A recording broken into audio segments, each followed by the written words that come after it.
Você conhece alguém que quase não usa redes sociais, que não sente necessidade de sair todo fim de semana, que não transforma cada momento da própria vida em espetáculo.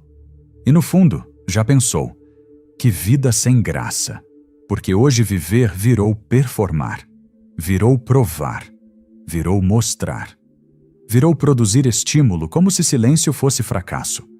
Intensidade não é mais profundidade. É vício, é dopamina barata, é distração constante, é medo de ficar sozinho com a própria mente. Você chama de vida chata aquela rotina simples: acordar, trabalhar, ler, caminhar, repetir. Mas talvez aquilo não seja tédio, talvez seja estabilidade, porque quem não precisa de euforia não é fácil de manipular. Talvez o incômodo não esteja nele. Talvez esteja em você, que aprendeu a confundir agitação com vida. Neste vídeo, vamos atravessar a filosofia de Henry David Thoreau para entender por que o sistema precisa que você confunda estímulo com vida e silêncio com fracasso.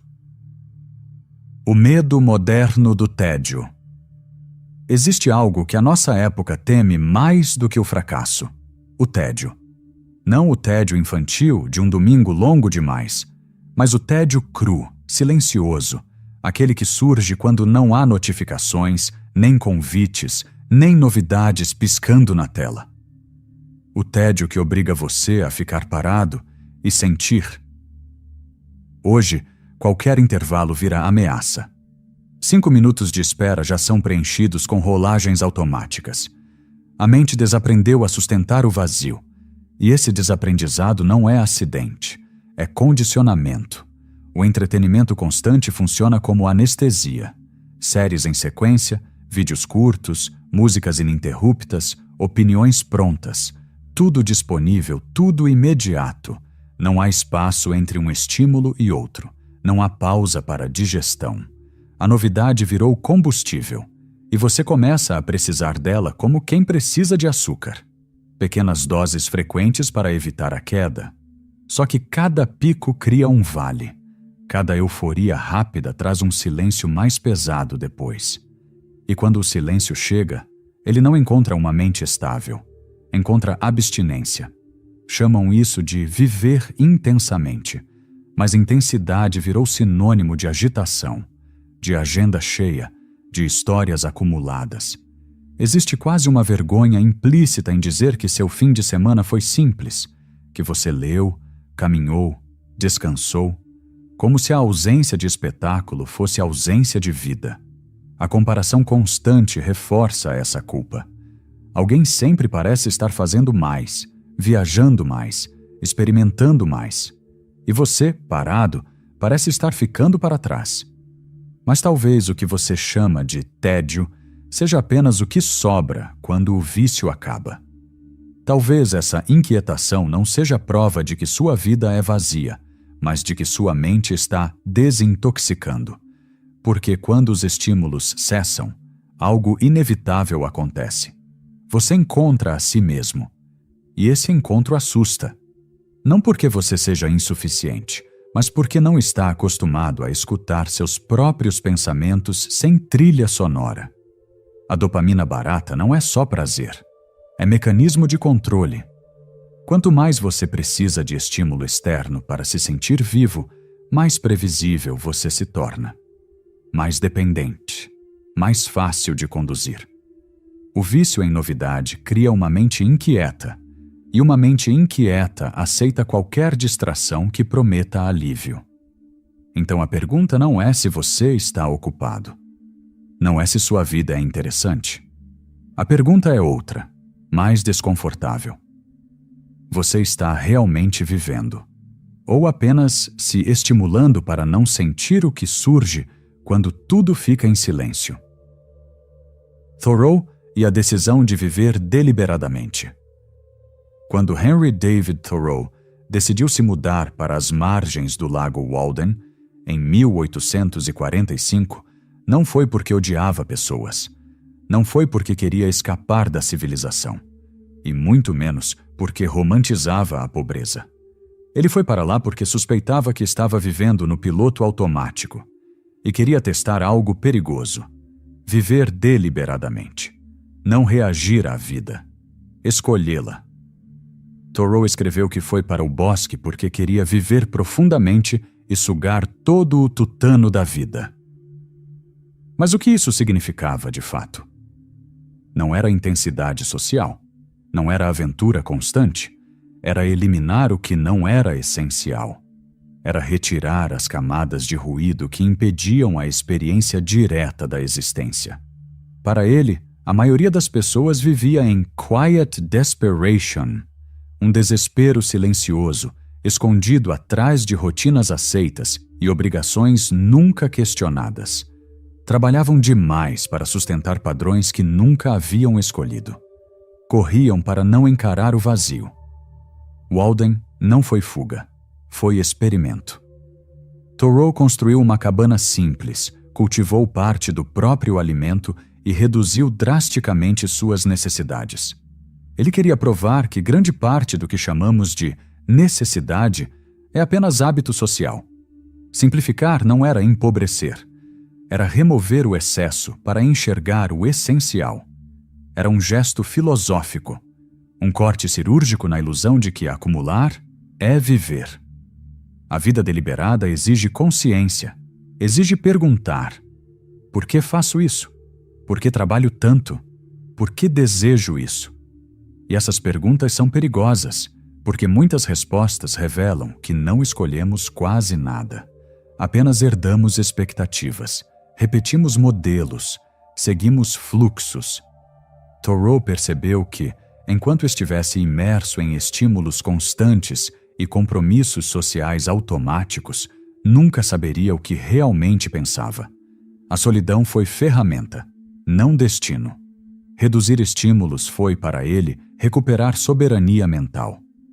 Quando o ruído diminui, a percepção se amplia. O tempo desacelera. O pensamento ganha nitidez. Ele descobriu que a mente humana não precisa de excesso para florescer. Precisa de espaço. Espaço para observar a natureza, para registrar ideias, para sentir o próprio ritmo. A simplicidade era disciplina, não romantização. E aqui está a virada que poucos entendem. Thoreau não queria menos vida. Ele queria menos distração. Não rejeitava a experiência, rejeitava o entorpecimento. Não negava o mundo, negava a pressa artificial que transforma tudo em corrida. Ele acreditava que a maioria estava ocupada demais para perceber que estava desperdiçando a própria existência, tentando manter um padrão imposto. Viver deliberadamente é assumir responsabilidade pelo próprio tempo. É decidir o que merece sua energia. É aceitar que reduzir pode ser expansão. E talvez o gesto mais radical de Thoreau não tenha sido morar numa cabana. Foi provar que é possível existir fora da lógica da agitação permanente e ainda assim estar mais vivo do que nunca. O sistema precisa que você odeie o silêncio. Existe uma razão pela qual o silêncio se tornou desconfortável. Não é apenas psicológico, é econômico.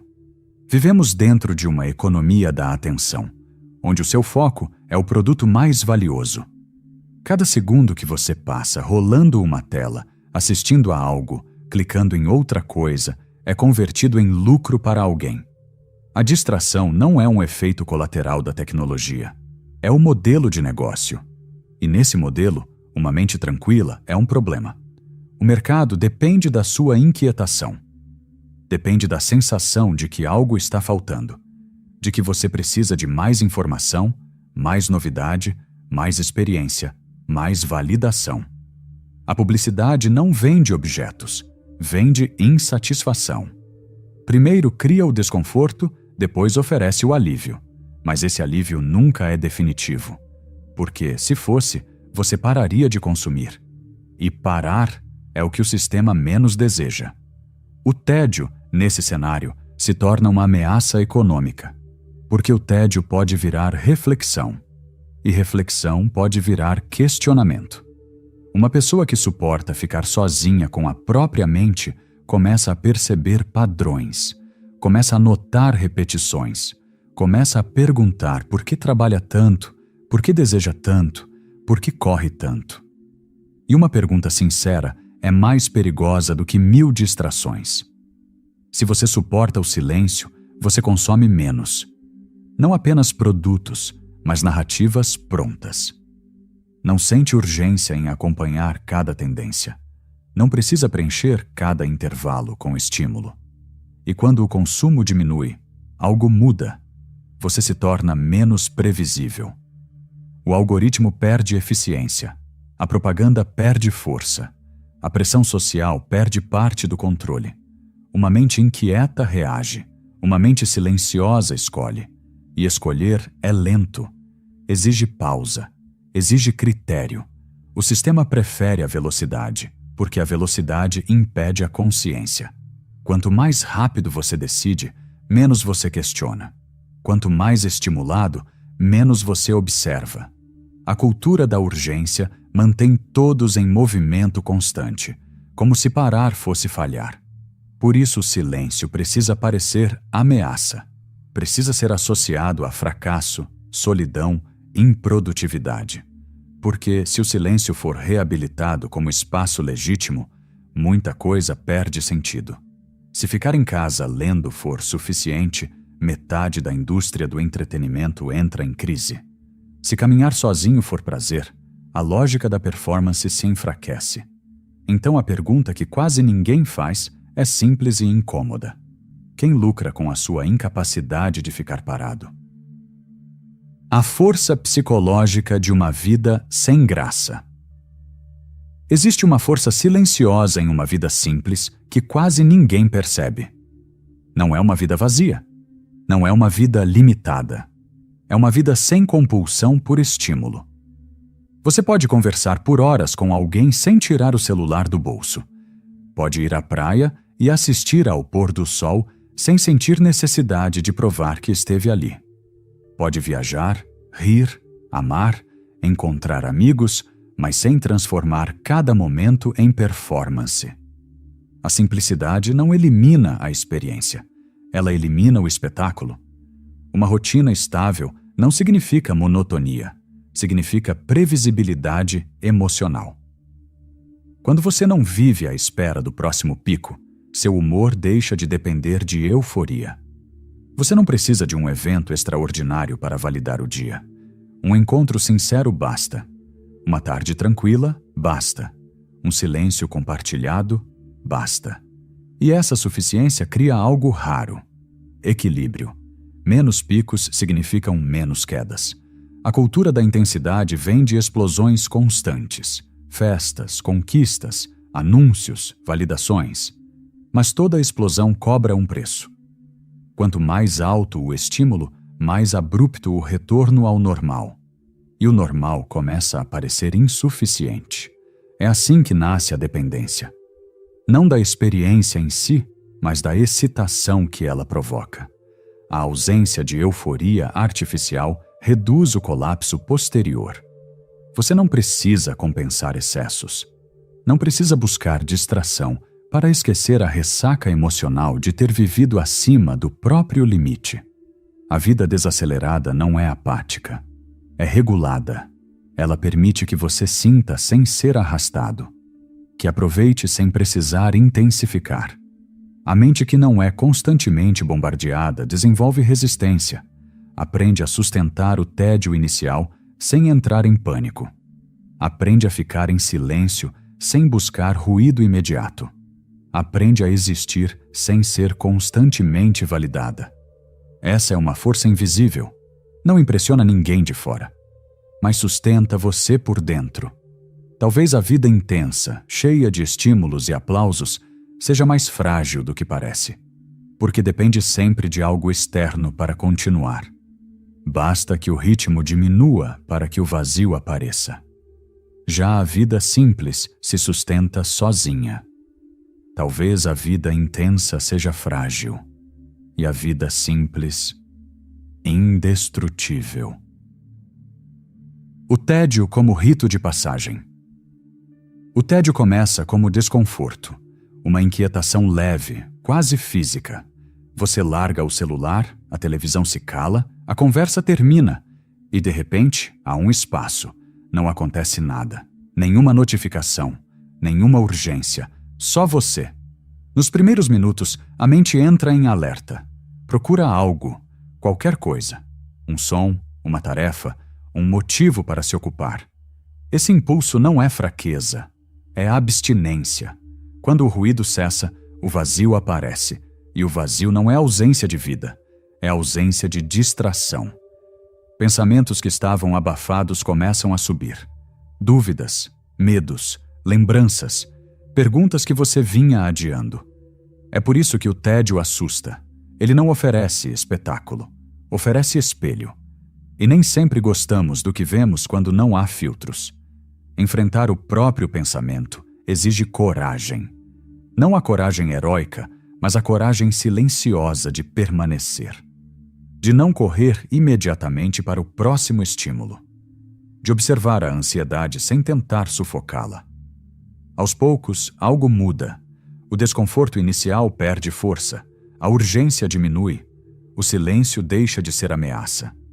E então acontece algo raro. Você começa a se ouvir. Não a voz automática que repete expectativas externas, mas a voz mais lenta, mais profunda, que quase nunca tem espaço. O tédio se transforma em território fértil. Ideias surgem sem pressão. Percepções ganham forma. O tempo parece se expandir. O que antes era vazio se torna presença. Esse é o rito de passagem que poucos atravessam, porque exige suportar a fase em que nada parece interessante. Exige tolerar o intervalo entre o vício e a clareza. Mas quem atravessa, descobre que o silêncio não é abandono. É casa. E agora a pergunta que realmente importa. Você aguenta ficar sozinho com sua própria mente? Para concluir, reflita. Talvez agora você entenda melhor por que uma vida simples incomoda tanto. Thoreau não foi para Walden para fugir do mundo. Ele foi para provar que é possível viver sem ser arrastado. Ele reduziu o ruído para recuperar a própria mente. Enquanto muitos corriam atrás de progresso, ele buscava clareza. E talvez o que hoje chamamos de vida sem graça seja apenas uma vida onde a mente não está sendo sequestrada a cada minuto. E se esse vídeo fez sentido para você, deixa o seu like, se inscreve no canal e compartilha com alguém que também anda cansado do excesso. Porque essa conversa precisa continuar. Agora, eu te deixo com uma pergunta simples. E se a vida que você chama de sem graça for apenas uma vida onde ninguém mais está controlando seus estímulos? E se essa pergunta te seguir nos próximos dias, então esse vídeo ainda não terminou.